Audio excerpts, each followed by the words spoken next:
আমার প্রতিদিনের সকালটা মূলত শুরু হয় ১ কাপ কড়া লিকারের রং চা দিয়ে। আমি সবসময় ঘুম থেকে উঠে ব্রাশ করার আগেই চার পানি চুলায় বসিয়ে দিই। অনেকে সকালবেলা আগে দুধ চাটা খায়, বাট আমি এটা প্রেফার করি না কারোর জন্যই। নিজের জন্য তো মাস্টলি নয়, আমি সবসময় ১ কাপ কড়া লিকারের রং চাই খাই। আর আমার যেহেতু খুব ভোরে কখনোই ওঠা হয় না, ১০টা থেকে ১২টার মধ্যে আমি উঠি। প্রায় সময় তো ১২টা একটা বেজেই যায়, কারণ প্রায় সময় আমি একটা কাজ করি, রাতে আমার দুপুরের খাবারটা রান্না করে ফেলি। কিন্তু অনেক সময় দেখা যায় রাতে রান্না করতে মন চায় না, সেক্ষেত্রে আমি দুপুরে রান্না করি। আর আমার আজকের খাবারের মেনুতে থাকবে পুঁই শাক দিয়ে চিংড়ি মাছের ঝোল। এই তরকারিটা আমার কাছে খুব বেশি মজা লাগে। যেদিন আমি এই তরকারিটা রান্না করি সেদিন আমি ভাত একটু অলওয়েজ বেশি খাই। আর একটা কথা, আমি কিন্তু সব তরকারিতেই কম বেশি একটু আলু ব্যবহার করি। আর পুঁই শাক দিয়ে চিংড়ি মাছ রান্না করতে গেলে আলুটা ব্যবহার করলে অবশ্যই গ্রেভিটা একটু সুন্দর হবে।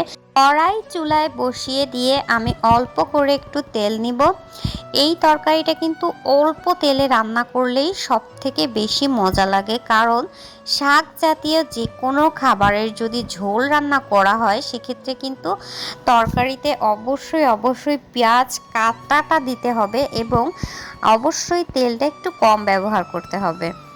আমি কিন্তু আমার অন্যান্য ভিডিওতে বলেই দিয়েছি আমি প্রফেশনাল রাঁধুনি না, কিন্তু রান্না করতে করতেই রান্না শেখা এবং তোমাদের সাথে এই রান্নার ভিডিওগুলোই আমার শেয়ার করা।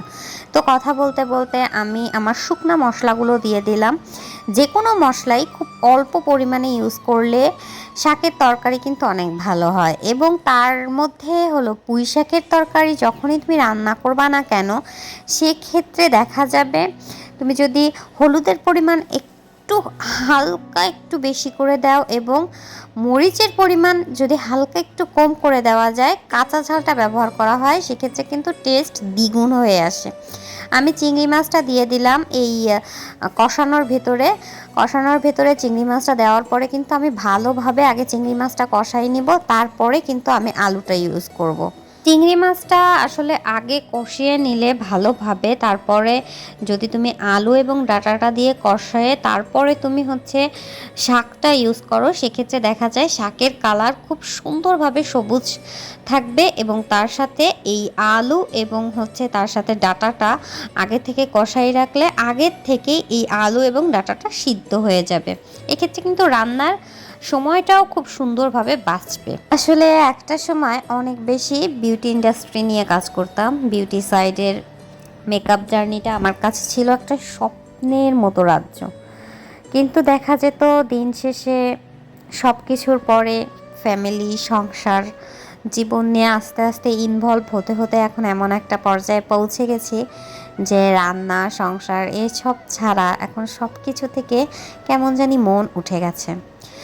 তো এই তো আমি এখন কিন্তু ঝোলের পানি দেওয়ার পরে কিন্তু আমি শাকটা ব্যবহার করছি এবং তারপরে কিন্তু আমি সুন্দর করে শাকটা নাড়াই দিব।